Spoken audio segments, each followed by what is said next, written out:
में क्या होगा, वो एक दूसरे पे अड़ अड़ के बैठ जाएंगे और आइए भाई मेरे सवाल का जवाब दो, मेरे सवाल का जवाब दो। अरे तुम्हारे सवालों के जवाब से होगा क्या?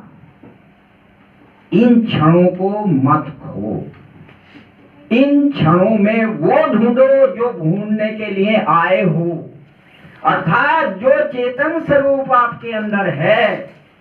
अगर उसकी पहचान आपने कर ली तो वो चेतन है, और चेतन से चेतन की गुत्थी खुलती है, ना कि जड़ से चेतन।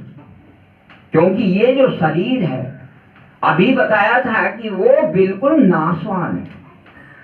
पंच भौतिक तत्व जिन्हें कहते हैं सभी जानते हैं। कभी ध्यान दो ना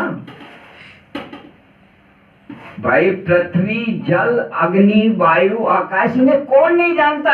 मैं तो कहता हूं हर मंच पे बैठने वाला कहता है। तो ये सब जड़ी तो हैं। बताइए कौन से में जीव है? इनमें जीव नहीं है। ये उसी बल्ब के अनुसार है, जो बल्ब लगा है लाइट नहीं है तो जलेगा नहीं। ये तत्व भी वैसे ही है। तो यदि हमें इन तत्वों से मदद लेनी है तो गुरु महाराज के चरणों में जाना है और उनसे विधि पूछ के अंदर जाना है। देखिए, गुरु बनाने की प्रथा बहुत पुरानी है, बहुत पुरानी। आप ढूंढते नहीं है। कोई तो यही कह देता है मात्र कि कलयुग केवल नाम आधारा, सुमिर सुमिर नर उतरे ही पारा। तो पहली जीवात्माएं कैसे उतरी होंगी भाई? उतारने के लिए कोई तो आया होगा, हम उसके बारे में जानते हैं। रामचरितमानस में भी आया है। क्या आया है कि बिन गुरु भव निधि तरे न कोई, बिन गुरु भव निधि तरे ही न कोई, ब्रंची शंकर सम होई। ब्रंची ब्रह्मा को और शंकर महादेव को कहते हैं। यदि वो भी अड़ जाए और वो भी भक्ति पे लग जाए तो बिना गुरु के अंदर के रास्ते नहीं जा सकते। अंदर का जो रास्ता है उसको गुरु ही लखा सकते। नामदेव ने भी कहा है, नामदेव भी एक संत हुए हैं दक्षिण भारत में, उन्होंने भी कहा है, ना तीर्थ जाऊं, ना जल में बैठूं और ना जीव जंतु सताऊंगा, और 68 तीर्थ गुरु लखाए, घट भीतर ही नहाऊंगा। अरे जो तुम बाहर तीर्थ स्थान करने के लिए जाते हो, वो सारे के सारे तीर्थ स्थान नकली हैं। उन्हीं के नाम से इस हरी शरीर में जो ईश्वर ने हमें दिया है, इसी के अंदर है कोई, इसी के अंदर वो जो तीर्थ हम बाहर ढूंढते हैं, वो तीर्थ इसी के अंदर है। कभी बैतरणी देखिए, कभी गंगा देखिए, कभी यमुना देखिए, कभी हरिद्वार देखिए, कभी बद्रीनाथ देखिए, कभी अंदर तो देखिए। नहीं देखते हम कहते हैं कि चलिए उस मंदिर में हमारी मनोकामना पूरी हो, चलिए इसमें नहीं हुई तो उसमें होगी। हम सारे ही जीव जो हैं इस तरह से भटकते हैं।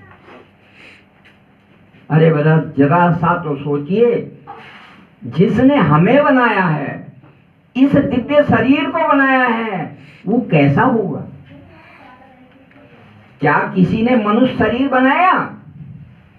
अब मनुष्य शरीर उसने बनाया, तो हम क्या कह रहे हैं, जो हमने ईंट पत्थर के मकान बनाए ना, उनमें भगवान रहता है। देखिए भेद यहां है, हम गुमराह हुए। मंदिर में जो भी ईंट पत्थर जो भी लगाता है, उसे कौन लगाता? तुम तो हो नहीं मिस्त्री, कारीगर लगाता। फिर उसकी प्राण प्रतिष्ठा होती है, भगवान को उसमें स्थापित किया जाता है। वो भगवान किसके द्वारा बना हुआ है? जरा इन पर अपना विचार लगाइए। हम हरिद्वार से लाते हैं, काशी से लाते हैं, राजस्थान से लाते हैं, बढ़िया से बढ़िया संगमरमर का लाते हैं, जिसमें ऐसी फोटो लगती है कि बिल्कुल बोलने ही वाला है। अरे जरा ये तो सोचो कि जब तुम उसके बनाए मकान में, भाई तुम तो ढूंढ नहीं पाए और तुम कह रहे हो मेरे बनाए हुए में रहेगा। अरे वो इतना बड़ा कारीगर जिसने ये शरीर बना दिया, वो तुम्हारे बनाए में रहेगा?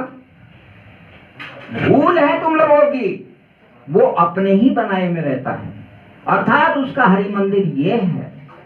बुर्ज उसका देखिए, उसके हर चीज अंदर है। इतना दिव्य शरीर है कि आप इस शरीर की एक देखिए कई खासियत होती है। सबसे कहते हैं मस्तिष्क आदमी का सबसे मोस्ट इंपॉर्टेंट पार्ट शरीर के अंदर।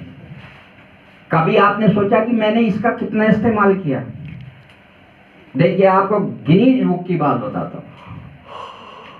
गिनीज बुक में लिखा है जो आज तक का, अर्थात सतयुग से लेकर और इस कलयुग तक का प्रमाण दे रहा है वो, कि जितने भी मनुष्य योनि में व्यक्ति आए हैं, क्योंकि दूसरी योनियों में तो ये कल्पना नहीं की जा सकती कि वो इसका इस्तेमाल कर रहे हैं, जबकि इस्तेमाल वो भी करते हैं दूसरे जीव, लेकिन हम मनुष्य तो करते ही हैं।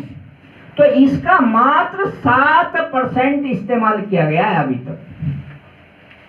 सारे ऐप किसी ने नहीं खोल रखे। जो आप मोबाइलों में देखते हैं ना कि ऐप डाउनलोड कर दो तो ये चलेगा, इसमें इतने ऐप हैं, मान लीजिए 100 हैं, तो कुल अभी तक 7% लोगों ने इसका इस्तेमाल किया। मतलब 7% लोग नहीं, दिमाग का 7% इस्तेमाल किया। जो ब्रिलियंट लोग हैं वो करते हैं उसका भी। और जैसे हम तुम हैं तो 1-2 पे ही अटक जाते होंगे। अर्थात हम अंदर जाने की कोशिश बिल्कुल नहीं करते। हमारा काम है कि जो यहाँ फ्री फंड में मिल जाए, किसी से सीख लिया, किसी से सीख लिया, किसी ने उसकी कहानी सुना दी, अरे बड़ी मार्मिक कहानी थी भाई, ऐसी कहानी कि आंखों से आंसू आ गए भाई। अरे उस कहानी का करना क्या है हमने?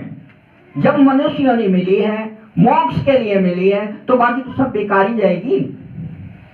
तो अगर हम चर्चा भी करें तो हरी चर्चा करें। अब कई बातें हैं, मनुष्य को ऐसा भ्रमित कर दिया है कि मनुष्य स्वयं चल नहीं पाता कि मैं किस ओर जाऊं। देखिए गीता में लिखा है कि मनुष्य शरीर जब जब भी मिलेगा आपको कर्म करने पड़ेंगे। कर्म प्रधान है विश्व कर रहा, मतलब आपको जन्म मिला है तो ये ईश्वर की कृपा है, और काम तुमने करना। अब काम करना है तो अटक नहीं है। क्यों? कोई तो करता है पुण्य और कोई करता है पाप। जरा सोचिए, तीसरा कोई करता है क्या? भाई आप तो विवेकशील है ना सब, तो आप सोचिए कि क्या कोई पाप और पुण्य के अलावा भी कार्य करते हैं? और नहीं करते हैं। तो स्पष्ट लिखा है गीता में कि इन दोनों ही कर्म करने वालों की मोक्ष प्राप्ति नहीं होती। अब गीता तो भाई भगवान कृष्ण ने लिखी है, वो तो झूठ लिख नहीं सकते। तो फिर हम तो सारे गड्ढे में गए, या बताओ नहीं गए? भाई हम 2 ही काम तो डर डर के कर रहे हैं यार, कोई पाप ना हो जाए, तो पुण्य ही तो कर रहे हैं, और पुण्य करने से भी मोक्ष नहीं मिल रहा। तो पता क्या कह रहे हैं? निष्काम करो, निष्काम। अब निष्काम कौन जानता है? निष्काम जानता है कोई?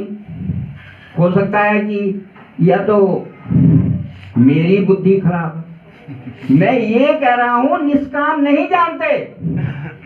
रामचरितमानस में फिर से आप उद्धरण ले जाइए, सबसे पहले मनु और शत्रुपा का जन्म हुआ, और पूरा जीवन व्यतीत करने के बाद वो गृहस्थ आश्रम में चले गए, गृहस्थ आश्रम से संन्यास में चले गए। और सन्यास में जाने के बाद 40,000 वर्ष तक तपस्या करते रहे। 40,000 वर्ष तक ईश्वर की प्रार्थना करते रहे, पूजा करते रहे। और 40,000 वर्ष के बाद क्या मिला उन्हें? ईश्वर नहीं मिले, विष्णु भगवान मिले। और विष्णु भगवान क्या कहने लगे कि मांगिए हे राजन, जो आपके मन में इच्छा है उसको बाहर करिए।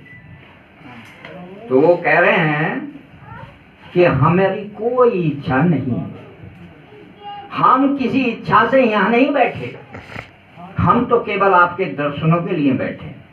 तो ये तो निष्काम हो जाना चाहिए ना भाई, जब उन्हें कोई लेना देना नहीं तो निष्काम हो जाना चाहिए। तो देखिए भगवान कैसे कहलवाते हैं। चलिए मान लीजिए आप जो है कुछ नहीं मांगते, लेकिन कुछ मन में तो है, उसे बाहर कर दीजिए। तो वो फट कह देते हैं कि शत्रुपा से पूछ, मतलब अपना इशारा हटा दिया और कह रहे हैं इनसे पूछ लो मेरी जो धर्म पत्नी। तो उन्होंने क्या कहा कि हे प्रभु, कुछ देना ही चाहते हैं तो मुझे ऐसा वरदान दें कि आप जैसा पुत्र मेरे दे। आपने भी सुना होगा कि राम का जो जन्म है उसके कई बार जो है ऐसी बात आई है कि किन कारणों से राम का जन्म हुआ।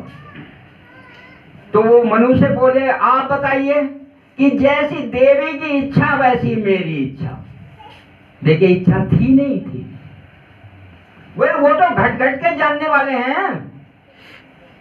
तो जब एक जो ब्रह्मा के पुत्र मनु हैं, पूरा जीवन खर्च कर दिया, उसके बाद भी तपस्या कर ली और क्या मांग रहे हैं? पुत्र। वही चाहे भगवान जैसा ही हो पर पुत्र ही तो होगा, माने संसार ही मांग रहे हैं। दोनों नहीं मांग सकते थे मोक्ष चाहिए? नहीं। तो इसको ही कहा है कि कोई भी निष्काम नहीं हो सकता। दूसरा क्यों नहीं हो सकता निष्काम? जीवात्मा की बात चल रही है ना, सब समझ रहे हैं कि हमारे अंदर है। जीवात्मा के कई और साथी भी इस शरीर में रहते हैं, जैसे मन, सभी जानते हैं ना। और जो कोई डॉक्टर यहाँ बैठे हों, और वो भी ऐसे वैसे नहीं जो गांव में या छोटे मोटे कस्बों में, जो बड़े लेवल के डॉक्टर हों, उनकी बात कर रहा हूं। वो कहते हैं कि हम इस पुर्जे को ढूंढ लेंगे, शरीर का ऑपरेशन कर देंगे। तो उनके लिए मैं कह देता हूं कि हमारे जो आकाश तत्व है उससे जिन अंगों का नाम लेते हैं, जिनका निर्माण उनसे होता है, उन्हें कोई शरीर में पहचान नहीं पाएगा, क्योंकि वो शरीर में कहीं पार्ट्स नहीं होते। जैसे बिजली तारों में बहती है, देखने से दिखाई नहीं देती, शरीर में भी ऐसे ही बहुत सारे अंग हैं। जैसे बुद्धि, काम बुद्धि से ही करते हैं सब, लेकिन उसको कोई डॉक्टर ढूंढेगा नहीं मिलेगी। मन से ही सब बात करते हैं, लेकिन मन कहीं अंदर नहीं मिलेगा। चित्त भी कहीं नहीं मिलेगा। मन, बुद्धि, अहंकार, चित्त, अहंकार भी कहीं नहीं मिलेगा। तो ये कैसे पुर्जे हैं जो शरीर में पूर्ण रूप से 100% काम करते हैं, लेकिन कहीं मिलते नहीं हैं। ये तन से ही मिलते हैं। यही है इनका गुण।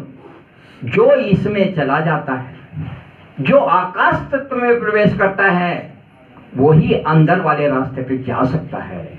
और जिसने आकाश तत्व का प्रयोग ही नहीं किया, इस्तेमाल ही नहीं किया, वो अंदर जा ही नहीं सकता। वो केवल हमें बहका रहा है। जैसे कोई, आप भी बैठे होंगे कि हमें तो ये चीज दिखाई देती है, हमें तो वो चीज दिखाई देती है, हमें तो ये गुरु कृपा से मिल गई है। ये क्या है? ये आकाश तत्व में नहीं गया हो। ये जो है खोखली चीजें हैं। कैसे रात को हम जब सब सोते हैं तो अगर गुरुमुखी नहीं भी है, मनमुखी कह लो उसको, उसको भी तो सपने दिखाई देते हैं, उसको भी तो बाहर जाना होता है। कहीं वो डरता है, कहीं वो हंसता है, कहीं एरोप्लेन से यात्रा करता है, कहीं कहीं जाता है। तो वो क्या है फिर? यदि हम अपने बात को तो ये कह रहे हैं हम गुरुमती हैं और हम गुरु के बताए रास्ते पर चलते हैं तो फिर हमें मोक्ष मिलेगा, लेकिन ऐसा होता नहीं है। हम भी जो हमारे अंदर सूक्ष्म शरीर है, हम उसके द्वारा यात्रा करते हैं और भ्रमित हो जाते हैं कि ये गुरु कृपा से हो रहा है। गुरु कृपा तो तब तक हो ही नहीं सकती जब तक आपका ध्यान गुरु चरण में नहीं लगेगा। ये इतनी आसान चीज नहीं है जितनी हम समझ बैठते हैं कि इधर से माचिस की तिल्ली जलाई आग निकल गई। इतनी आसान नहीं, उसमें मंथन करना है। उसमें यहां तक लिखा है मेडिटेशन के बारे में, ध्यान के बारे में इतना लिखा है कि ध्यान वो चीज है जब तक आपका शरीर ये महसूस कर रहा है कि मैं ध्यान कर रहा हूं, ध्यान में बैठा हूं, गुरु जी की पूजा कर रहा हूं, गुरु जी का सुमरन कर रहा हूं, तुम्हारा ध्यान नहीं है, तुम्हारा सुमरन नहीं है। सुमरन कैसा होता है? कबीरदास जी लिखते हैं, माला फेरत जुग भया, फिरा न मन का फेर, और कर का मन का डाल दे और मन का फेर। अरे भाई बात तो मन के की हो रही ना।